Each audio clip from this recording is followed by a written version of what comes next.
တယ်ရောလူသား very good ပဲသူရှင်းနေတော့တားကြိုက်တယ်အဲ့လိုမျိုးကြီးဘယ်လိုလုပ်ရေးလာပစ်တာလဲယူဆောင်ကြိုက်တယ်ယူဆောင်လားဇူရှင်းလားဟောဇူရှင်းထောက်နေပြီဒီနာဇူရှင်းထောက်နေပြီ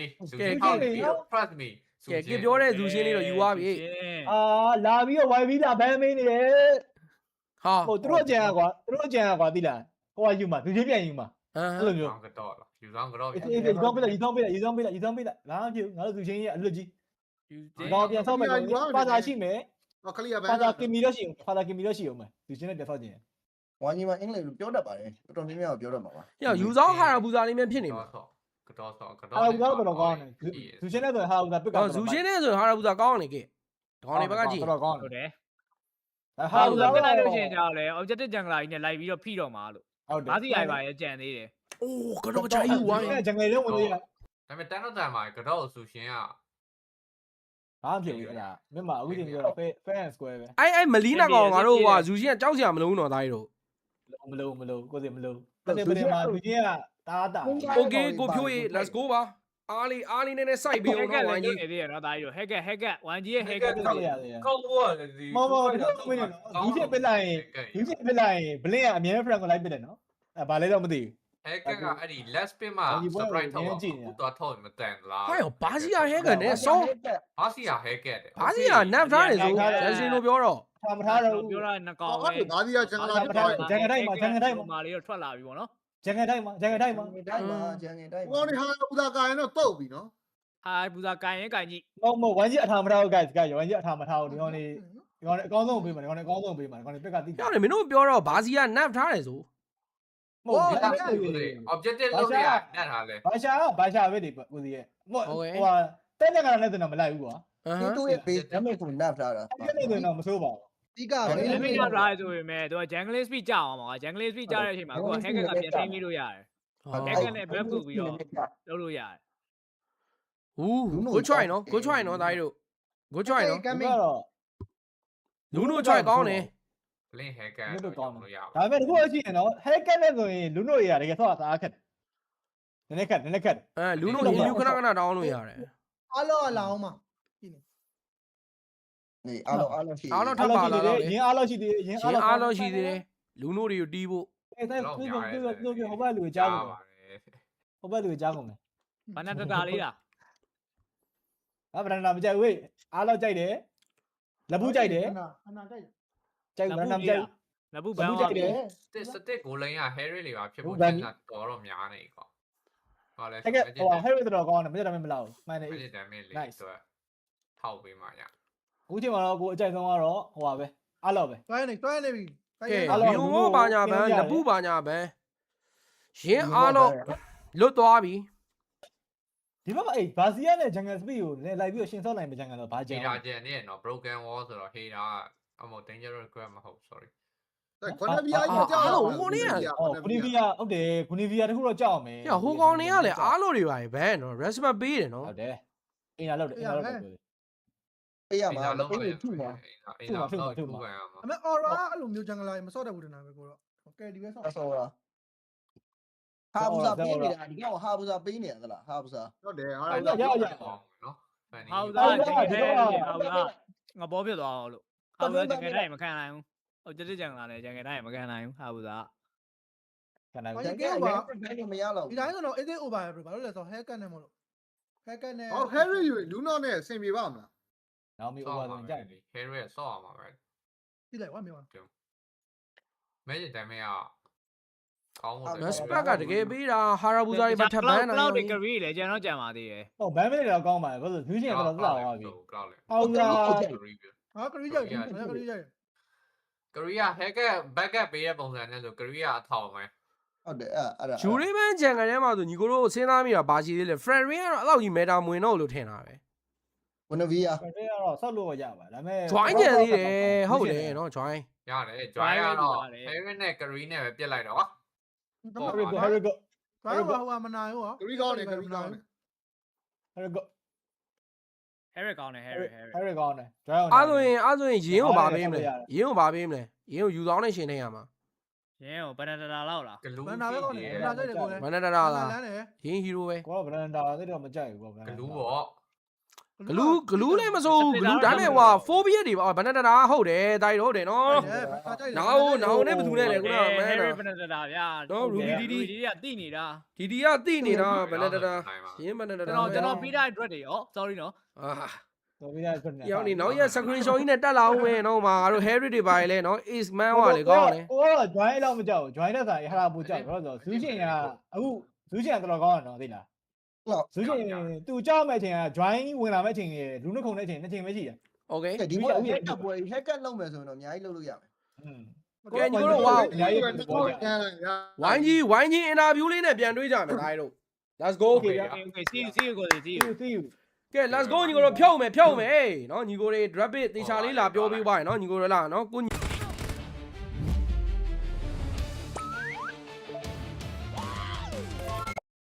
ဒါရီ ace နဲ့နော်ဒီမှာ blank နဲ့ပြောတဲ့ Harry တွေနော်ကျွန်တော်တော်တော်လေးမှန်တာကိုတွေ့ရတယ်ကဲ blank ငါတို့ let's go ကွာတော့အောင်ညီပွဲလေး let's go ကဲကိုဒီကိုကျွန်တော်ဝါကန်ဖွင့်မှုကလူတွေများနေနော် ဟိုဒီနဲ့ ace နဲ့အောက်ချရင်ချလိုက်မင်းမဖွင့်နေတယ်မို့လားဖွင့်ဖွင့်လိုက်လိုက် ဖွင့်လိုက်ကဲအားလုံး like share လေးလို့ဝိုင်းပါမြန်မာလန်လေးမန်းငယ်ပေးလို့ရပါတယ် let's go ဝိုင်းကြီးလေးမန်းဝိုင်းပါ let's go နော် like share လေးလို့ဝိုင်းပြီးလို့ရတယ် follow လေး subscribe လေးလို့ဝိုင်းပြီးလို့ရပါတယ်စပြီဗျာနော် ကဲကျွန်တော်တို့တွေနော် YG Vazza တင်းစုံတို့ရဲ့ Bass of 1 series ပွဲလေးကိုတော့ ready လေးနဲ့တူပဲစတင်လိုက်ပြီပဲဖြစ်ပါတယ်အားလုံးပဲလာပြီးတော့ကြည့်ပေးကြညီကိုတွေလက်မလေးနေဝိုင်းပါနော်ပွဲလေးကတော့တကယ်စပြီဗျာနော် YG ရဲ့ကျွန်တော်အဖွင့်ပွဲလား M7 ရဲ့ဒါပထမဆုံး ဆော့တယ်ပွဲနော် ပွဲ စတစ်ဂျန်ဂရီပိုင်းနဲ့ပူပြီးွားတဲ့နေသားမျိုးတော့မြင်ရတယ်ဗျာ နော်အဲ့လိုလေးကူစားပြီးသွားမှာနော်ဘာစီကနည်းနည်းလေးဂျန်ကစားတာနည်းနည်းနောက်ကျလာတော့နော်လူစုံတက်ဆိုဟဲ့ဟိုမှာချတာတော့ချနေပြီ battery 5နှစ်အောင်လုံးခဲထားရဆိုမဲ့ဘန်ကလိမ့်နေမတာဘူးဗျာနော်ဒီဘက်ဘန်နရာနဲ့ရင်းရဲ့ performance တွေကိုတော့မြင်တွေ့နေရရင်လည်းပဲတောက်လျှောက်တွေတော့ light တော့ pressure ပေးတာလေးလည်းမြင်ရတယ် hack ကလည်းရောက်လာပြီဆိုတော့ဘန်ကိုင်း position အောက်လာလို့ရှိရင် wide လို့ရပြီနော် ဘလက်ဝါရုပ်ကလေးနည်းနည်း disco လိုက်နေတာရဲ့ဝက်ကန်လေးချက်စစ်ပေးပါ ဟုတ်လား ပြန်ဝင် ဖြစ်တယ်လောက်ပေးမယ်လို့ ကဲနော်အဲ့မှာတော့ခုလောတယ်တော့ရပြီသားကြီးကဲအဲ့မှာတော့နော်ရင်းနဲ့ဘလင်းနဲ့အောက်လန်းမှာ2ယောက်1ယောက်ဘန်ကိုင်းကိုတော့နော်ဘန်ကိုင်းကိုတော့ထူးဖို့တော့ချောင်းနေတယ်ဒါမှမဟုတ်လွယ်ပါမလားဟိုကောင်လည်းရှိမတက်ဘူးဘယ်နဲ့တာဖန်နက်စ်လက်ဖတ်ပလာဘလင်း ဟုတ်တယ် တကယ်ကောင်းတဲ့နော် connection ဟောလှတယ်သားကြီးอ่ะပိုင်းသွားတာ final slash ရယ်နော်ဘလင်းခုံပြီးတော့ terrifying လုပ်ပြီးတော့ဟိုဟာ data list တင်ကပေါက်သွားတာသားကြီးဘလင်း fat black nice one nice one အဲ့လိုမျိုး goal line တွေ pressure ပေးတာနဲ့စာရင်နော်အဲ့လိုယူဆောင်လေးသွားတက်လိုက်တာပိုကောင်းတယ် level timing တွေနောက်ကျသွားလို့ရှိရင်ကျွန်တော်ဘာစီယာတတရဖို့ chance တွေပို့ပြီးတော့များလာနိုင်နေဗျာနော်စပစ်ကလည်းအပေါ်မှာ AI ကြီးကြောင်းပဲဆိုတော့နော် hacker အဲ့လောက်ကြီးကြည့်ပေးကြမလို့မင်းမှလည်းဇူရှင်းဆိုတော့တယောက်တည်းလွတ်ထားခဲ့လေ free ပုံမှန်စားလို့ရတဲ့နော်ကျွန်တော်မေးဖြစ်နေတာဆိုတော့လေနော် YG draft ကတော်တော်ကြီးတော့အဆင်ပြေနေတယ်ပဲပြောရမှာဂျန်ငယ်ဒီပါ dive လိုက်လို့တော့ရတယ်နော်နေထားတော့နော်ကျွန်တော်တွေ ယူဆောင်လည်းဖို့မရသေးဘူးအစီ blue bat ပေါ်နေတဲ့ချိန်ရင်းမှာတော့ဒီဘက်မှာ level 4 final blow ခင်းတာတွေပါရရပြီခုလောတယ်လေမြန်ဆန်ဆန်လေးကိုဖို့ချလိုက်တာတတဲလေးရလိုက် easy လွယ်တယ်သားကြီးလွယ်တယ်ဟာယောဟီရိုကေးပါယိုးမလား ပေါ်လန်ကလောက်မသိဘူးကလောက်မသိဘူးနော် အဲ့မှာ hacker ထက်ကန်ပေးဝိုင်းနေမှာတော့ blink အပေါ်လန်းအောက်လန်းမှာသူ့ချေရလေးကြီးပဲညီကိုတို့ hacker ကိုပေးခြင်းဆိုပြီးမေးပြီးရိုက်နေပြီညီကိုတို့ ကဲတော့ကတော့သူ map ဝဲနဲ့မရှိဘူးတပတ် hacker ပျောက်တာတော့ information မပေးလိုက်တဲ့နေတာတခုမှာတော့ကဲဗလင်းရဲ့နော်ချေရလေးကြီးပဲအပေါ်လန်းမှာကန်လိုက်အောက်လန်းမှာကန်လိုက်ကဲတော့ကျွန်တော်ဒီလိုကိနှစ်ကောင် first starter လေးနဲ့စာရတဲ့ YG အောက်မှာထပ်တက်လိုက်ပြန်ပြီဟုတ်တယ်တကယ်ကောင်းတဲ့ hacker နော်ဟန်ကန်လေးပြနေတဲ့ချိန်မှာတော့ဘန်ကန်ကိုတော့ဒုတိယအချိန်မြောက်ဆုံးမထားပြီရင်းနဲ့ပဲပေါင်းတက်သွားတယ်ဗျာနော်ဟီရိုကေ3ကောင်မှာ3ကောင်လုံးတော့ဘလင်းစားနေပြီးတော့ပိုင်းဆိုင်ထားနေပဲသူ့ရဲ့ဟီရိုပူကျဲတာကြီးကလည်းဒီလိုမျိုး international ပွဲတွေမှာအရန်အသုံးဝင်တာဒါကြီးမှန်ပဲဂိုးရှိတွေပါ hacker ကိုခွာခိုင်းတိုင်းနဲ့ပဲ C hacker တစ်ချောင်းမှာတော်စီပါလာပြီ bro ဒီ hacker ကြီးကဂိုးလေးတစ်ကောင်လို့ဖတ်လာတော့မှအာယုံပြောင်းရေးရိုမာ hacker က3မိနစ်ကိုဘလန် item တကွက်တယ်3မိနစ်သုံးတသိန်းလုံးမှာ तू ဖတ်သုံးဖြစ်နေတာနောက်ဝက်ကလည်းတော့ဒီမှာကျွန်တော်တို့တစ်ဖက်က Roma တက်ဆိုင်1000လောက်တောင်မှုများနေတာတွေ့ရတယ် hacker ကကျွန်တော်တို့ဒါ Roma မဟုတ်တော့ဘူး goal line hacker ဖြစ်နေပြီတော့ goal line တက်တောင် goal များနေတာလို့ oh my god နော် hacker blink သွားပြီကဲ hacker ရဲ့ blink နော် sorry ပေးရတာတန်နေလာချင်း3ကောင်မှနေမဲ့ဘာစီယာနဲ့တွဲပစ်ထားတဲ့အနေထားတစ်ခုထင်ထားတယ်ပို့ပြီးတော့လှုပ်ဖြစ်နေတယ်မတော့မတတဲ့ပတဲ့မဆိုင်ရင်မှာတော့ဒီမှာလဲအလဲလန်း bright လေးတော့တွားညှိထားတဲ့အနေထားမျိုးတော့ရှိတယ် have to see ရင်းမှာပါထပ်ပါလိုက်နေပေါ်လမ်းမှာတော့ကလောက်ကိုထပ်ပြီးတော့စွန်ကြီးလောင်းမှုအတွက်ချောင်းနေပြန်ပြီကလောက်နေလေနောက်ထဲတော့တာလေးတော့ပြန် fall back မဲ့နေသားမျိုးလေးတော့ပြထားတယ်မနော်အယုတ်လေးချတာအဲ့မှာတော့ရတဲ့နော် bright လေးကိုပဲသွေးလေးနဲ့ short ပြီးတော့ blink ပြန်ခုန်ထွက်လာပါတယ်ခြုံနေကနေအရင်ကြိုင်နေလို့မကောင်းနော်တာတယ်ပတေဆိုင်တော့မှာဆိုတော့စကန်တာတယ် ဆိုင်ရမှာဆိုတော့လေရင်းတတယ်နာတော့ရောက်အောင်တော့လာပြီးထားရင်းနဲ့ပဲတတယ်လေးကို first တတယ်တုန်းကလိုပဲ 4 ချမလား aura အနေနဲ့တော့အလဲမှာရောက်နေတာတော့ information လမ်းတော့ပေးထားရင်းနဲ့ပဲ but တခုတော့အရင်ဆိုင်မရရမယ်ဗျာနော်လေကျွန်တော်တို့ဘန်တာတာ beautify နေပါခဲထားတယ် land flag ကင်ပေါက်ဝိုင်းနေမှာနော် zip aura တန်းပြောက်သွားသလို retribution လည်းတိတိကျကျလေးပဲဟမ်ပေါက်စားသွားနေမှာတော့လူနိုအင်မြူလေးနဲ့တော့ပြေးဖို့တော့ကြိုးစားမယ်နောက်မှာတောက်လျှောက်လေးတော့ဒီစေးပဲပေးဖို့တော့ချောင်း AOG တွေပါသုံးပြီးတော့ပြေးသွားလှုပ်ပေးလိုက်တော့ရတယ်တိုက်ဂျန်ဂလာတကောင်နဲ့တတင်နဲ့ရခဲ့တာဆိုတော့အရန်တန်သွားပြီးညီကိုတို့ပြန်ဖက်မယ်စိတ်ကိုတီတီငင်ငင်လေးထားဘာမှလောစရာမလိုတိုင်းကြီးဆိုတာကိုဒီလိုဆော့ရတယ်နော် online နဲ့ CFP ကိုပြနေပြီလို့နော်အပေါ်အသေးနေဆိုတာဗလန်ဒီလိုဆော့တာဟလားနော်လူမျိုးရိုက်ချအဲ့လိုမျိုးအောက်ကအသေးနေကိုနော် white ကအသေးနေဆိုတာဒါ level 6လောက်နေအောင်ညီလေးမင်္ဂလာပါဟာရလိုက်တယ် HQ ပေါက်တော့သွားတာရောက်ရင်းပြန်မောက်ပြီးထင်တာတော်သေးတာပေါ့ဟဲ့ဟဲ့ကကြီးอ่ะเนาะတင်းကင်း9កောင်မှာ9កောင်လုံးသူတတ်ထားတာဟဲ့အောင်เนาะယူတော့နေတရားနေရာမရှိတော့ဘူးလို့နော်ဟီရိုကင်း9កောင်မှာဟီရိုကင်း9កောင်လုံးဟဲ့ကရတာနော်ယူတော့နေရာမရှိတော့ဘူးဘလန်ငါတင်တော့စတစ်ကိုစပေပေးမယ်ဆိုတာဘလင်းဖြစ်နေတာဟိုညီတို့ဘလင်းကိုစပေပေးတာကြည့်လိုက်အောင်သားရဲ့အောက်လမ်းမှာဘလင်းอ่ะ bro ကြည်အောင်တာဝါကြီးလဲသူချိုဂိုးရှိလဲသူခွာတာဆိုတော့နော်စတစ်ထက်တောင်ပိုဖတ်နေပြီဒီချိန်ကနော်ဟိုအတိုင်းငါတင်တော့ဟိုမှာဟိုဒီကောင်းလေးဟိုမိသွားတာနေမှာအတိုင်းမိုင်းဟိုအတိုင်းမှာ manipulate လုပ်ခံလိုက်ရတာတိုင်းနော်စတစ်ကိုစပေပေးမယ်ဆိုပြီးတကယ်တမ်းဘလင်းကြီးထောင်ထားဆိုပါဟဲ့ဆိုးနေပြီဝိုင်းကြီးဘာဒီယာဂျန်ဂလာအောင်မနော်ဟက်ကအထောင်ပုံစံလေးပါဖြစ်နေတာဗျအခုလောလောဆယ်ကတော့နော်အချိန်နဲ့လေစတစ်က item ထွက်လာ KB အောင်ပါဆိုတော့အဲ့လိုဟက်က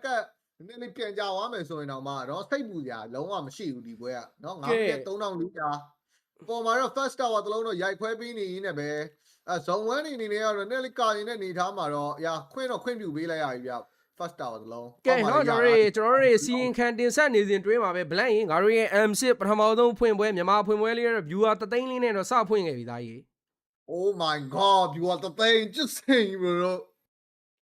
Thank you guys နော်ကျွန်တော် bro တို့ကြည့်ရှုသူတွေမရှိရင်တော့ဒီလိုမျိုးပါလာလို့နော် film မှာကြည့် YouTube မှာလာကြည့်လာပြီးတော့အားပေးကြတဲ့အတွက်ကျေးဇူးအများကြီးတင်ပါတယ်ခင်ဗျာဒီလိုမျိုးရလက်တွေက bro တို့မရှိရင်ဖြစ်မလာပါဘူးကျေးဇူးအများကြီးတင်ပါတယ်နော်ကျွန်တော်တို့စီရင်ခံတင်ဆက်နေတဲ့တွင်းမှာဒီလိုမျိုးလေးပုံဖော်ပေးတဲ့တော့ကဲနောက်ပွဲလေးကိုပြန်ပြီးတော့ focus မယ်နေတော့နောက်ဆုံး target ဒီလဲကျွန်တော်တို့မြန်မာအသင်းအတွက်ဖြစ်သွားမလား retreat zip aura လာပေါက်သွားတဲ့ ham နေနဲ့ rolling လေးနဲ့တော့ပြန်ပေါက်သွားနေ hero kill လေးပါလေးပြန်ရအောင်မလားနောက်လည်းဘာရှာဒီပြန်ပေါက်တယ်ကန်နီဖလစ်ကာခုံဝိုင်းနဲ့ရတဲ့ bright လေးကိုပဲဆွဲစားမယ်နေတာတော့ကမှ bright နေနဲ့ AOG သုံးပြီးတော့ပြေးဖို့ကြိုးစားမယ်ဘလုံးမှတော့မလုံလောက်ခဲ့ရင်လည်းပဲကေးလေးတကောင်တော့ပြန်ရယူထားတယ် cloud blending ကျူတယ်ဝင်ဖြန်းနေနေတာတကူကနေ raspberry ပြန်ပြီး hack ပြန်ပြီးတော့ deadly sting ကပေါက်ထားလိုက်တဲ့နေတာတော့ကမှသေမလို့ပဲခိုင်းရသွေးတစ်စက်နဲ့လွတ်သွားတယ်ပေါ့နော် hack ကလည်းလမ်းလျှောက်လာနေသလိုနော် Harry ကလည်းအလဲနာပဲရောက်နေသေးတာဆိုတော့တတဲမှာလူမဆုံလိုက်တာနဲ့ကတော့တတဲပေးလိုက်ရတယ်ဆိုမှ hero kit တကောင်ပြန်တော့ရောက်တော့ယူထားပေးတဲ့အနေအထားမျိုးမှာ9မိနစ်နောက်3900 3900တာနေတော့မယ်ရတယ်ပေါ့ပါပဲပြဿနာမရှိသေးဘူးအော်လမ်းမှာလေဘလင်းကထပ်တက်လိုက်ပြန်ပြီဘန်ကိုင်းဒီငကားတီကောင်ဖြစ်နေပြီညီကိုတို့ဟဲကန်နဲ့တွေ့တော့ယူဆောင်ကေရတော့7ဒီတွေပါဖြစ်ကုန်ပြီ bro ရောက်မြန်မာပွဲကလာပေါ့နေရဲလို့ရှေ့မှာအိုးနှစ်နဲ့ပွဲရယ် CFU နဲ့ပွဲနှစ်ပွဲစော်ပါတယ်တခါမှမပေါ့သွားဘူးမြန်မာပွဲကြတော့ပေါ့သွားတယ်သားကြီးတို့နော်ဒီကောင်နေမဟုတ်သေးဘူးဒီကောင်နေမဟုတ်သေးဘူးအောင်နေမဟုတ်တော့ဘူးဒီဟာကိုလည်းရှင်းတဲ့လောက်မှာပါเนาะကျွန်တော်မြန်မာအသင်းဒီလိုရားလက်ကောင်းနေတယ်ဒီကောင် operation ကမြန်မာအသင်းကိုပေးတာဆိုတော့เนาะမြန်မာအသင်းကိုလောက်ပေးတာဆိုတော့ဖြစ်နိုင်တယ်ရာသူလည်းရှင်းတဲ့လောက်ပါတယ်7 0တွေပါဖြစ်ကုန်ပြီဘရိုဟီရိုကေရတော့ cheers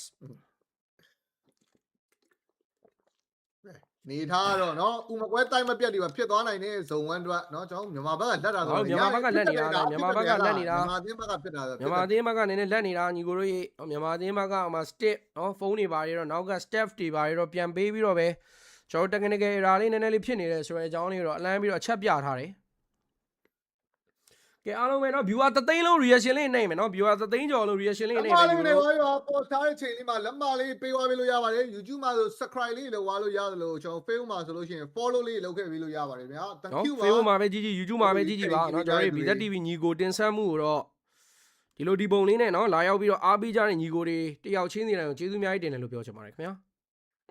ကဲเนาะဟိုဘက်အသင်းကတော့ဘဲဦးမကွဲသေးဘူးလို့เนาะ technical pause 2 မိနစ်လောက်တော့နားမယ်ပေါ့เนาะရတယ် easy မင်းနေတွေ့လိုက်လားညီမတွေ့လိုက်လား哎呀，要人家，你妈顶个面没喏，哎呀，我说没他呗，人家对手呢，人家对手呢，比你个头，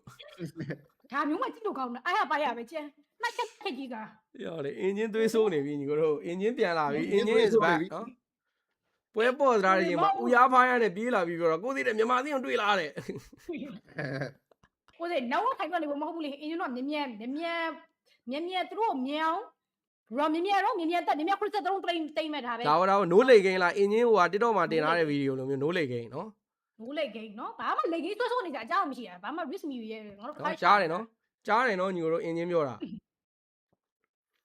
因为说的是，但关键啊，阿里跟扫地片面不没，本来一路给7C吧，伢子哎。好的，估计这个不啦，困难刚在他啦，喏。买呢，因为弟弟里也上买呢。因为收你，哎呀不啦，因为收你。哎呀，估计哎呀嘞，现在不让带阿米亚给我那个，我那哎呀个呗。玩家，弟是吧？你楼上的是吧？别的，因为呀，大你啊！နော်ဖွင့်ပွဲတော့လှလှပပလေးပါပဲပြန်စပြီ ပွဲလေးကတော့ပြန်စပြီဗျာ Hero Key လေးကတော့ black เนาะဒီမှာ7 series ပါကျွန်တော်တချို့သတင်းတွေတော့သွားသေးတယ်ကျွန်တော်စတာပဲပြန်မစတော့ပါเนาะကျွန်တော်တို့စိတ်ဆိုးနေတယ်စနေတော့ကဲ7 series တော့ဖြစ်နေနေပဲကျွန်တော် lolly ကတော့ second 40လောက်လုံနေသေးတဲ့နေတာတခုမှကျွန်တော်မြန်မာအသင်းအပေါ်မှာတော့ကျွန်တော် second tower လေးလုံးတော့ဥတီနေတာများလားအောက်လဲ haircut လေးတိုက်ချက်တောင်းကြီးဆိုတော့နည်းနည်းလေး safe ဖြစ်အောင်ပဲဆော်လိုက်first tower ပေးခြင်းပေးလိုက်လို့တော့ရပါတယ်เนาะကဲမှာတော့ပေါ်လဲမှာတော့เนาะ second tower တွေအထိပါ Lina stick နှကောင်သားပေါင်းပြီးတော့ပဲချိုးထားရနေပဲအသင်းကိုတော့အသာစီးအနေထားမျိုးနဲ့เนาะကျွန်တော်တို့ပုံဖော်ပြီးတော့စော်ကစားထားတယ်နောက်တဲ့ low တွေပါထွက်တော့မယ်အောက်လမ်းမှာလေခိုင်တော့ goal light တွေပါ on နေပြီး blink နောက်မှာနှစ်ယောက်ကြားနဲ့နေပြီးပြန်ထွက်ဖို့ကြိုးစားမယ် shut down ကြီး zero aura တော့ပြန်ပေးထားတဲ့ဘိုင်းလေးကအရင်ကြီးသဘောကျတယ်မကောင်းဆိုမလဲအစင်တော့ပြေပါဒါပေမဲ့တော်တော်ဈေးကြီးတာဘရိုတော့ Hero Key 7 စီကျွန်တော် network တွေတော်တော်ပေးလိုက်ရတာဟော နော် network ကို bro ကြည့်လိုက်1000တော့ဖုံးလို့ပြီးဟိုဘက်ကိုဖျက်ရောက်သွားတာနော် zero aura ဟုတ်တယ်နည်းနည်းဈေးကြီးတယ်နော် zero aura ကိုတော့ပေးလိုက်ရတဲ့ဘိုင်းကတော့တိတ်တော့သဘောမကျဘူးဆိုပေမဲ့ဒီဘက်မှာ lolly တော့ပို့ကြည့်နေတာများလား haircut လည်းပြန်ထွက်တော့မှာဆိုတော့လုံးချင်တော့လုံးလို့ရတယ်ဆိုမှယူဆောင်ဖောင်ပြောင်းသွားပြီဗျကဲ final blow တွေပါခင်းပြီးတော့ပဲ lolly 4ချလိုက်တဲ့နေတာတခုတွေးစရာလေးတော့နည်းဖြစ်ဝိုင်းနေမှာတော့ zero aura ဒီတာတဲ့အော်ဟန်တော့ရောက်ယူသွားတာတတဲတောင်ဖြစ်သွားတယ်တော်သေးတာပေါ့ကွာဗလန့်ရငါ disable တွေကြာတော်တော်ကြီးခတ်သွားပြီလို့ထင်ခဲ့ပေမဲ့ဟန်အကောင်းမွန်ဆုံး retreat တစ်ပေါက်နဲ့ကျွန်တော်တို့မြန်မာအသင်းကိုတော့ကယ်တင်ခဲ့ပြန်ပြီဟောတော်တော်အနေများတာတော့ဒီကောင်ဒီဘက် petrify နေရော disable တွေတောက်လျှောက်ကြောချရီရောဆိုနေတော်ရီရောရောက်ယူပေးသွားတယ်ဟန်တကယ်ကောင်းတဲ့ retreat နော်ကာရီမင်းကြည့်နေလားပြောဒီမှာနော်လူပေါက်ပြနေပြီဘလန်တကယ်ငါစိတ်ပူပါသေးလား join ပြေးလာပြီကွာယူဆောင်က Black Dragon ကိုပြောင်းလာတယ်ကွာတိုင်ငါတို့ကအဲ့အချိန်မှာ final blow နဲ့ law 4နေအချိန်ကြီးသိလားဟုတ်တယ်အနေတော်တော်များတာနော်ပြီးလို့ law ပေးလိုက်ရလို့ရှိရင်အဲ့ကလောက်အတွက်အချိန်ကြီးအများကြီးပါချက်ပေးရမှာဆိုတော့နော်ဒီ law ရလိုက်တဲ့ကျွန်တော်ဝိုင်းကြီးတော့ကတော့ရွှေပဲလို့တော့ပြောရမှာတကယ်ကောင်းတဲ့ hand ရဲ့ retribution နဲ့ tower တွေတော့ light တော့ try မှုတော့ရှိနေသေးနေပဲကလောက်ကအခုမှအဲ့တဲ့နှစ်ကွက်ဗျာသိလားအချိန်ကြီးအများကြီးပေးရမှာဒီကလောက်ကိုအမှန်ပဲတော့ပွဲတော့မပေးလိုက်ရနေတော်တော်တန်နေပြီတေးကြတာပေါ့ဗလန်ရဲ့နော်ဒီလောရလိုက်တာငါတို့တော့ကရွှေပဲဟမ်နော်တော်တော်လေးကောင်းမွန်သွားတယ် retribution တစ်ပေါက်ပေါက်ပြခဲ့ပါတယ်ဆိုတော့အဲ့မှာလေခုလောတဲ့အလဲလန်းကျွန်တော် tower တွေပါတယ်နော်အောင်လန်း second တွေပါတယ်တော့ဒီလောနဲ့အကုန်ယူရမှာမဲကာဘာညာမရရင်တော့မှပဲဒါအပြင် tower တွေအကုန်လုံးရမယ်ဆိုတော့ network ကခုနကလိုမျိုး4000ဘာညာတော့ပြန်ဖြစ်သွားမယ်နေတူတယ်ကိုထင်ဟုတ်တယ်ကဲနော်ကျွန်တော်အလဲမှာ first tower လေးတစ်လုံးတော့တဲတန်လာကာကျင်နည်းနည်းလေးမောင်းထုတ်ပြီးချိုးလိုက်မလားလုံးသိနေစတစ်သူ holy crystal လိုနေပြီညာ holy crystal မကြခင်မှာလည်းပါလာတော့မှာပါဒါကိုထင်တာမှာ emerald zip aura တော့ purify ခံ finance လက်ကြားမှာနောက်ဆုံးမှာ zip aura ဘလို့မှတော့ရင်းရဲ့လက်ထဲကနေပြေးမထွက်နိုင်ခင်နေပဲဟော hero key ပေးလိုက်ပြီအောင်လဲ second တွေမထက်ယူလို့ရတယ်ကောင်းလိုက်တဲ့ရင်းဘန်တတာကွာ purify နေခဲပြနေတာတပွဲလုံးအလားကြီးဟုတ်တယ်ခြုံထဲမှာရှိတာတိသွားတာစတန်ဖြစ်သွားတာဆိုတော့ကဲရှောင်းအလဲမှာတော့ second tower လေးတစ်လုံးကျန်နေသေးနေပဲเนาะ zip aura တည်နေတဲ့အနေအထားမျိုးမှာ tower လေးတစ်လုံးတော့ထပ် try ညီအောင်မလားလဲလဲနောက်မှာတော့ second tower လေးတစ်လုံးကိုမထပ်ပြီးတော့ပဲ YG Yangon Galacticos ရိုက်ချိုးထိုင်းနေပဲနော်sorry လော်လေးပါလေးတော့ထပ်ပြီးတော့ပဲယူဖို့ပဲကြံမှာတော့တယ်ကျွန်တော်ဒီနေထားဒီအချိန်ကအရန်လောရမလို့ဘူးဗလက် fans လုံးနဲ့အပြန်တော်တွေအကုန်လုံးငါတို့ရလိုက်ပြီ second လုံးနဲ့မှာပဲမဲကယူမယ်ဒါကြီး easy ပဲဒါကြီး easy ပဲเนาะအပြင်တာဝါကျွန်တော်အကုန်လုံးရလိုက်တဲ့နေတာတခုမှာတော့ YG second လော်လေးတော့ထပ်ဆောင်မှုတွေတော့ဖြစ်လာနေနေပဲအချိန်တွေတော့အရင်တော့မပေးသေးဘူးဟိုဘက်ကတည်မလားနည်းနည်းလေးလေကိန်းစိုးမဲ့ကောင်လေးပါနေတာဆိုတော့လေတော့ YG ဒီတက်ပို့ပြီးတော့ PPCC လေးစော်ရဖို့တော့လိုအပ်နေသေးတယ်လို့တော့မြင်ပါတယ် second 30လောက်လိုနေသေးတယ် second လော်လေးကိုတော့စိတ်ရှည်နဲ့စောင့်နေရင်းနဲ့ပဲညာဒီလော်လေးကိုတော့ပိုင်နိုင်လေးပဲလုတ်ပြလိုက်မလား ကဲဆိုတော့နော်အပေါ်ထဲမှာတော့လော်လေးကတော့ second 20လောက်လိုနေသေးတယ်ဆိုတော့လေဒီလော်လေးပဲတစ်ချက်စောင့်ကြည့်ရမယ်အနေလားလော်19 second ဒီအချိန်မှာဘတ်တယ်လေးတစ်ခုပုံဖော်ခြင်းနေတယ် bright အဲ့ကောင်ကြီးတော့မလုံးနဲ့ဒါအဲ့ကောင်တော့မလုံးနဲ့နော်အကောင်တော့နည်းနည်းအနေများတယ်လောကလည်းထွက်တော့မှာဆိုတော့နော်ဗတေကဒီချိန်မှာမဖြစ်တာတော့ပိုကောင်းပါတယ်ကဲကလောက်နဲ့ကြောချောင်းအောင်လမ်းမှာမြင်ရဆိုလို့အဲ့ကောင်တော့လုံးအဲ့ကောင်လုံးလို့ရတယ်အဲ့ကောင်မပါဘူးဒီပွဲနော်တီကောင်လေးနော်မေခုနအောင်လမ်းမှာခိုင်းအောင်မှာဘလင်းကဆိုလိုကြီးတက်ပေးသွားနေတယ်ကျွန်တော်မြန်မာအသင်းကစားပေါက်တွေကတောင်းကိုစိတ်နေတာပဲဗျာကြီးလို့ကောင်းလိုက်တာကလောက်ကနေတရားနေရာမရှိဘူးဟက်ကတ်ကြီးအရန်ဖတ်နေတာဆိုတော့လေဟုတ်ပါလောက်လေးတကောင်မဆုံးမတိုင်းနဲ့ပဲ second လောတော့ကျွန်တော်မြန်မာအသင်းတော့ပဲထပ်မှန်ဖြစ်သွားခဲ့တဲ့နောက်မှာဒေါ်လေးနဲ့တူမေဂါလေးစထိုင်းမဲ့အချိန်တော့ကြောက်လာပြီပဲဖြစ်ပါတယ်ဘလန်ငါတို့မြန်မာအသင်းက target aim နေရမ်းမှန်တယ်လို့မထင်ဘူးလားကိုတရားနော်ကလောက်တကောင်ဟက်ကတ်နဲ့လွတ်ပေးထားလိုက်တယ်ပြီးသွားပြီဟလားကလောက်ကိုဘလို့ကောက်လို့ရတယ်မင်း terrifying 3ဘလင်းခုံပြီးတော့မင်း data list တွေကပေါက်လိုက်နတ်ပြည်ပါရောက်တယ်ညီကိုတို့ကလောက်ကဘလုံးမှမခံနိုင်ဘူးဒီ join တကောင်ပဲ join တင် join တကောင်ပဲ join တင်ပြီးွားရောဇေဘော်ရာဟွာ hacker ရဲ့ shutdown ကြီးယူပြီးတကောင်နည်းနည်းထောင်းလုပ်နေတာ BOD ပါလာတော့မယ်ဗျာ hacker မှာလုံးနေတော့ mega ပါညာရတော့တယ်ဒါပေမဲ့မေးစရာရှိတာတော့အပြင်ဒီအပေါ်လန်း mega အပြင်ပေါ့နော်ကျွန်တော်အလဲလန်းနဲ့အောက်လန်း mega တွေပါဘယ်လိုမျိုးထပ်ယူမလဲဆိုတဲ့ပုံစံမျိုးတော့ဆက်ကြည့်ရမှာပေါ့တော်တော်ထပ်တင်သေးတယ်လို့တော့မြင်တယ်နော် mega တလဲလောက်နဲ့မကျင်တဲ့ဖင်းနဲ့နည်းနည်းလေးဓာတ်ကြည့်မလားတာနေတုံးလေးလီကဲနော်ဗတ်တယ်ဘယ်လိုမျိုးပုံဖော်မလဲ Danai for ယူဆောင် Black Dragon Form အရင်ဆုံးသွေးတိုးလေးပဲဆန်းလာတာထဲထဲဝင်ကြီးဝင်မလုံနေအောင်တိုင်းတော့စိတ်ရှိအောင်အဲ့မှာလဲယူဆောင် Fury Attack ကိုတော့ရောက်အောင်ရှောင်ထွက်ခဲ့နေမယ်နောက်မှာ Hacker damage ဒီကြမှာကန်နီပြတ်သွားတယ်ရင်း damage လည်းပါတယ် Assassin ကောင်ဝင်လုံးတာဘလုံးမခံနိုင်ဘူး Stick ဇာမန်4နဲ့တောက်လျှောက်လေးတော့တဲ့အိမ်မို့တော့ကြိုးစားမိမယ်လေနော်ရရှိခဲ့တဲ့ Hero King နှစ်ကောင်လေးနဲ့ပဲကျင်နဲ့တော့ပြန်ပတ်ထားတယ်ဗျမေဂါလေးမဆိုးဘူးဒါပေမဲ့မေဂါလမ်းပဲဆိုရင်ကျန်တဲ့မေဂါလမ်းနေရနော်လေတိုင်းအောင်ကျိုးတော့မယ့်အနေထားဆိုတော့ဟုတ်တယ်တန်တယ်ပဲပြောရမှာပဲတောင်းပါလုံးဝတက်လို့မရတဲ့အနေထားဆိုလို့ရှိရင်တော့ဟေးတောင်းပါ stick မေဂါရတယ်အော် joy ဘာလာလောက်တာလဲတိုင်းဘာလာလောက်တာလဲဘာလာလောက်အလူဝင်လာမင်းအဲ့ကောင်အလူဝင်လာမင်းဘလက်ဟာဟက်ကဒမ်မကြီးကကျွတ်စိလို့နော်တစ်ချက်ခောက်လိုက်တာဟမ်မှာ join တန်းသေးသွားတာပါတဲ့တန်းပြောက်သွားတာ Oh my god မေဂါနှစ်လန်းနောက်ထပ်တစ်လန်းထပ်တောက်မလားဒီ aura မရှိရင်တော့တက်တင်တယ်လို့တော့မြင်တယ်4ယောက်5ယောက်အော်လမ်းမှာ Harry ဇာမန်ဖိုးဘာညာပြန်တော့ရပြီလားရပြီမေဂါနောက်ဆုံးမေဂါ3လန်းလုံးရလိုက်ပြီဗျာနော်အန်လို့ရတယ်ဆိုပေမဲ့လည်းစိတ်ရှည်လိုက်မှာကောင်းတယ်လော်လေးပဲဆောက်လိုက်တော့ရပြီနော်စင်မောရပြီကျွန်တော်မြန်မာအသင်းကစင်မောရမယ်ဒါကြီးတော့ဘာမှမလိုတော့ easy ဆောက်ရုံပဲနော် easy ဆောက်ရုံပဲနော် YG performance ကြီးကတော့ကျွတ်စိန်ရာကတော့နော်ဒီဘက်က white cat ကနော်တက်လာတဲ့အသင်းဆိုရင်ပဲတင်းဆောင်ကလည်းဒါသိရလူတွေ white cat တွေကကြီးရလူတွေဆိုရင်တော့သိလိုက်တယ်နော်တုံတန်အောင်တင်းတော့မဟုတ်ဘူးဒီလိုအသင်းကိုဒီလိုကြီးဆော့ပြနေတာဆိုတော့နော် YG ရဲ့ performance ကိုတော့ short တော့မတွက်သေးဘူးပြည်သက်လီနော်လန်ဒန်ဖလဲနဲ့ bright ကောင်တော့လန်တော့စာထိုင်းနေမှာတော့မဘေးနားမှာလည်းဟန်တို့ဘလင်းတို့မလန်းမကန်းမှာတော့ bucket အနေနဲ့ရှီပေးနေတဲ့အနေထားအပေါ်လမ်းမှာလေလော်လေးကတော့ second 20ကျော်လောက်တော့ထပ်ဆောက်အောင်မယ်ပေါ့နော်ဆိုတော့ကျွန်တော်ပြောသလိုပဲစင်ပေါ်ကဆောက်ရတာဘာမှကျွန်တော်လောစရာမလိုဘူးစိတ်ရှိရှိလေးနဲ့ပဲနောက်ထပ်လော်တလို့ယူပြီးတော့ final position ကိုလုပ်ကြမယ်နော် AC လေးပဲအောင်ပွဲခံကြမယ်ကျွန်တော်ပထမဆုံးပွဲကိုအနိုင်လေးနဲ့ခမောင် interview လေးကြည့်မယ် interview လေးကြည့်မယ်လား interview လေးကြည့်မယ်လား interview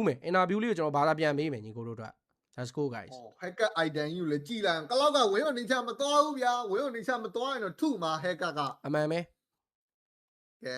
တော့ဒီဘက်မှာတော့လော်လေးကိုတော့ state စားတော့လှုပ်ထားပေးနေပဲတစ်ဖက်ကလည်း mega 3လဲ pressure ခံနေရတာဆိုတော့လော်နာလာဝင်ပြောနေနော်စကန်နေရတော့မထွက်နိုင်တဲ့အနေအထားမျိုးမှာကျွန်တော်တက်လို့လဲရန်ကုန် Gladicos ထပ်မပိုင်ဆိုင်သွားခဲ့ရင်းနေပဲ final position လေးတစ်ခုကိုတော့လုံးပြဖို့ပဲကြံပါတော့တယ်ဘော်လန်းလေလန်းအောင်လန်းလိန်3လိန်လုံးမှာတော့ကျွန်တော်လူချင်တဲ့ mega 3လန်းလုံးကျွန်တော်ရခဲ့ပြီနော်နောက်ထပ်လူချင်တာတော့ကျွန်တော်ဒီပွဲအံ့မှုပဲလို့တော့တယ်ဆိုတော့ဒီလော့ထဲဝင်လာပြီဆိုတော့ battle တစ်ခုလှပတဲ့နော်အဆုံးသက်တစ်ခုကိုကျွန်တော်တို့ဖန်တီးနိုင်မှုအတွက်နော်ကျွန်တော်တို့ဒါ9ယောက်သားနော်ဘယ်လိုမျိုးဘယ်ပုံနဲ့ဘယ်လို strategy နဲ့နော်အံ့ပြသွားမလဲစကြည့်ရပါမယ်လော့လေလန်းနေတော့လာနေပြီဗလန်ကဲဘသူရင်ဝင်မဲဗလန်ငါတို့ရင်းဝင်မလားရင်းဘသူရင်ဝင်မလဲဘာစီယာ rolling နဲ့ပဲစာဓာတ်နိုင်4လေးခင်းပြီးတော့ကောင်းတယ်4လေးနဲ့ထူလာတယ် plan လေးမှန်တယ်ဒါကြီးတီးလေးရစာမှန်တယ်ဘာစီယာ rolling နဲ့နော်ဗလန်ပြောသလိုပဲဘေးနားနေတော့ဓာတ်နိုင်4နဲ့တော့ hacker ထပ်ဝင်လာဖို့ရှိတယ်ဘာစီယာဒီစေးပိုင်းမှာဓာတ်နိုင်4ဘလင်းကုန်းနေလူနိုအင်မြူပြထားတယ်ဟိုဘက်မှာလည်းရင်းပြဲဝင်သွားနေပဲ bright ကြီးကိုတော့ဝင်အင်းလိုက်ပြီး လော်လေးကလည်းအထဲထဲတော့ဝင်နေနေပဲဘန်နတာတာ final blue ခရီယုံနဲ့တော့ခင်းတိုင်းနေပဲနော်အရင်ကြီးတော့တက်လို့မကောင်းသေးဘူးဆိုမဲ့ဘန်ကိုင်းယူဆောင်သေဝါမလား blessing ကျူတဲ့နည်းနည်းလေးတော့နာတယ်ဗျဒါမှမဟုတ်လည်းတော့ခိုင်းအကောင်းဆုံးတော့ defend သားသေးပဲဒါကြီးတို့နည်းနည်းလေးပြန်ပတ်မလားအေး Harry ဟေးဟေးအိုးတယောက်တည်းဒီစေးပဲဝင်သွားတာ my god ကတော့ချာရတန်းလားမသိဘူးအော် तू ရလိုက်တော့နှစ်ကောင်လောက်ထိရလိုက်မှာတခါတည်း2ယောက်4ယောက်ရ easy သွားတာ ဟာငါ bright ကိုရေလောက်ကြတဲ့ခံစားချက်ကတိတ်မကောင်းဘူးဘလန်သိလား ဟုတ်တယ် risk ယူတာတော့မားတော့မမားဘူးဆိုပေမဲ့ဥစ္စာဖြစ်သွားတာဒီပဲမိသွားတာเนาะအဲ့တကယ်လို့ तू နှစ်ကောင်လောက်ခေါ်လိုက်နိုင်လို့ချင်းအဲ့နေရာ4ယောက်ဥစ္စာနဲ့4ယောက်2ယောက်အားနဲ့အံ့လို့ရအောင်မှာရသေးတယ်ညီကိုမဲက3လဲရတာဘာမှမဖြစ်သေးဘူးလားနော်လှပတဲ့ဒါကျွန်တော်တို့အဆုံးသက်တစ်ခုတော့မဖြစ်ခဲ့ဘူးဆိုပေမဲ့နောက်ထပ်ကြိုးစားမှုတွေကြိုးစားခွင့်တွေတော့ရှိနေသေးတယ်ပေါ့နော် easy နော် မင်းတို့ကအချိန်နေရလာပြီဟမ်မင်းတို့လာဝိုင်းနဲ့တွေ့ကျင်တယ်ဆိုရင်ရရမှာဘလန်ကလောက်ဖျန်းတာတော့နားလာရနော်တိုင်းနားတယ်ခုနက ကလောက်ဖျန်းတာတော့မဲခုနလီနာတော်တော်နာသွားတာဘရိုအဲ့ကလောက်ဖျန်းတာ ਨੇ ကျွန်တော်နည်းနည်းစိတ်ပူကအတန်တော်မထွက်နိုင်တော့ဟာကဲ let's go မလုံးနဲ့ညီကိုတို့မလောနဲ့ easily sort နော်စပယ်တောင်းနေတာတွေတောင်းမဟုတ်စပယ်ကိုမိုလေးနဲ့သွားရမှာသေးရ rolling die done night for king final blow နဲ့တော့ပြေးရဟိုတလုံးပြေးရရင်လည်းရသိရမလားတခုတော့လုံးမရပါကောင်းနေအဲ့လိုကြီးပေး defend တာမျိုးတော့မကြိုက်ဘူးကလောက် item ပြည့်သွားပြီနော်ချွေးလေးတော့နည်းနည်းလေးစို့သွားတယ်ဗျဒါပေမဲ့လည်းရပါတယ် bro မဲက3လဲတော့ဘယ်ချိန်အံ့လို့ရတယ်ဒါပေမဲ့ဒီ cloud ကိုတော့အရင်ကြီးချိန်ပေးစရာတော့မလိုဘူးပေါ့နော်ဒီ cloud ကိုလည်း hack ရအောင်ရှာပြီးတော့ကုတ်ပေးဖို့လိုတယ်ခုနကလေသူ online မှာ bright ကြီးကိုပြေးအိမ်လိုက်တာဗျသိလားကျွန်တော်နည်းနည်းလေးအဲ့မှာစိတ်ပူသွားတာ hack ဘတ်လိုင်းနဲ့မရောက်တော့ဆိုပြီးတော့အော်ဒီကောင်နေနည်းနည်းရှေ့ထွက်လာပြီနော်နည်းနည်းရှေ့ထွက်လာပြီ lane pressure တွေဘာတွေနည်းနည်းလေးပြန်ပေးပြီးတော့မှ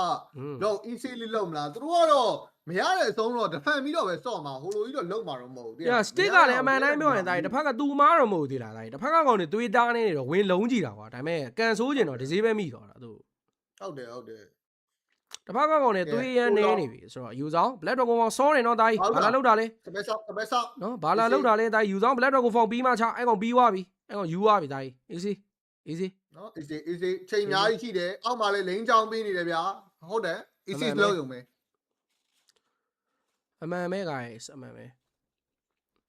ကဲ online မှာလည်း hacker ကတော့เนาะကျွန်တော်တို့ဒါဖြာခင်းဖို့အတွက်เนาะလိန်တွေပါတွေခိုးချောင်းပေးထားတယ်မနော်မလေး stick နေနေတော့ပေါ်လမ်းမှာလော်လေးပါလေးတော့လှုပ်ပေးနေနေပဲ bright ကတော့ဒီလော့သွေးဘလောက်ရှိ blink online solo ကောက်လို့ရလာလားဒါဟိုမှာဝေးနေချမှာပါအောင်ငါကြည့်ရသလား hacker အဲ့မှာ telelisting ကနောက်မှလည်း blending jewel နဲ့ပြန်မသေးတော့ဘူးက rose going နဲ့ဗျာနော်ကျွန်တော် AM လေကလောတဲ့လုံနာတော့9ယောက်သားပြန်ပြီးတော့ကတ်လာအောင်မယ်ကျွန်တော်တို့မြန်မာဘက်က4ယောက်တည်းပဲရှိတော့ဆိုတော့ရုပ်တော့သွားလို့မရအောင်စိတ်ရှိလေးနဲ့ဒီလော်လေးကို reset လေးခဏချလိုက်မလားချလိုက် reset ချလိုက်ပြဿနာမရှိဘူး bright unbreakable return ပေးချင်တာနောက်မှလည်းရှောင်းထားတယ် banana final blue b3 final zip aura join နဲ့ပြောက်သွားပြီရပြီထုတ်လို့ရပြီ Harry Zama phone နဲ့ stick တကောင်ပြန်တော့ပြစ်ခံနေရတယ်မနော် stick မသေးပါဘူးကန်နေအောင်ပြန်တန်သွားတယ်မနော်လော်လေးကိုလည်းဟန်ပဲခဲပြီးတော့ re ရသွားတယ်နဲ့တူတယ်လော် nice ဘတ်တော်သားကြီးလို့ကပ် guys ကပ်တော်ပြီတက်လို့ရတယ်3ယောက်2ယောက် easy 3ယောက်2ယောက် roll လေးနဲ့ပြန်လာလို့ရတယ် banana လည်းသူ green နဲ့ကြီးတော့ဟီးနေပြီဆိုတော့ကဲ MB ပါတော့ဒါရိုး MB ပါတော့အကြိုက်မကြည့်ရင်တော့ MB ပါတော့ stay amaro by 1သွားတွေ့ပြီးဇာမဖူခင်းထားတယ် bright disable ကိုရှောင်းတော့သားကြီး final blue ပြန်ပြီးတော့ရင်းဟန်တော့ဟန်ပေးထားတယ်မနော်မသုံးပြေးရိုက်ဖို့တော့ကတော့ဆုံးမခိုင် win down crown နဲ့ blazing လေးတော့တွဲသုံးထားတယ်မနော်မလေးသုံးလေးကိုတော့လော်လေးနဲ့ပဲပြေးရိုက်လိုက်မလားရင်းကတော့ပြန်သေးသွားပြီအော်ဘယ်နဲ့ချမှမထူပါဘူးကြီး YG ပထမဦးဆုံး M7 ဖွင့်ပွဲတော့အနိုင်လေးနဲ့သိမ်းပိုက်ခဲ့ပြီပဲဖြစ်ပါတယ်ကြီးနော်တကယ်ကောင်းတဲ့အဖွင့်ပွဲလေးပါ yes come on man YG ဖွင့်နေတလောက်ပါနေစလာတယ်နည်းနည်းလေးတော့ရင်ခုန်လိုက်ရတယ်ဆိုပေမဲ့လေရတယ်ညီကိုနိုင်